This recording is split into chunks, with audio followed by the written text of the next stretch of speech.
Marec je známy ako mesiac knihy. Dnes by sme vám radi predstavili 3, po ktorých môžete siahnuť v množstve inej literatúry a spríjemniť si tak voľné večery. Sú špecifické svojim zameraním a duchovným odkazom. Prvá publikácia, ktorú vám predstavíme, je vlastne Kniha v knihe. Obsahuje faksimilné vydanie najstaršej zachovanej tlačenej slovenskej knihy Bardejovského katechizmu z roku 1581. Jediný zachovaný exemplár sa nachádza v Slovenskej národnej knižnici v Martine. Autori sa preto podujali pripraviť nové vydanie a rekonštruovať chýbajúce časti. Okrem vlastného textu nájdeme v publikácii štúdie bádateľov, ktoré približujú jeho vznik, reč a kontext doby.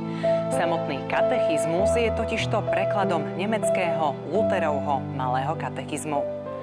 Druhá kniha je dielom autorského kolektívu a predstavuje rozhovory s 12 ľuďmi, ktorí svoj život spojili s vierou v Krista.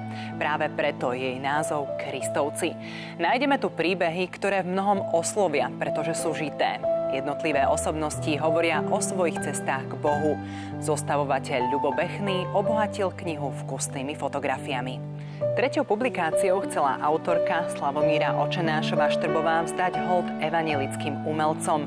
Je to kniha rozhovorov a vnútorných monológov o živote, viere a umení s 24 osobnosťami.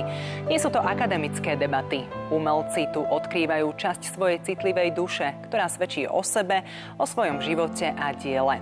Podľa slov autorky netaja sa príslušnosťou k evanjelickej cirkvi a tento postoj formulujú ako postoj k životu, ako kultúrnu orientáciu.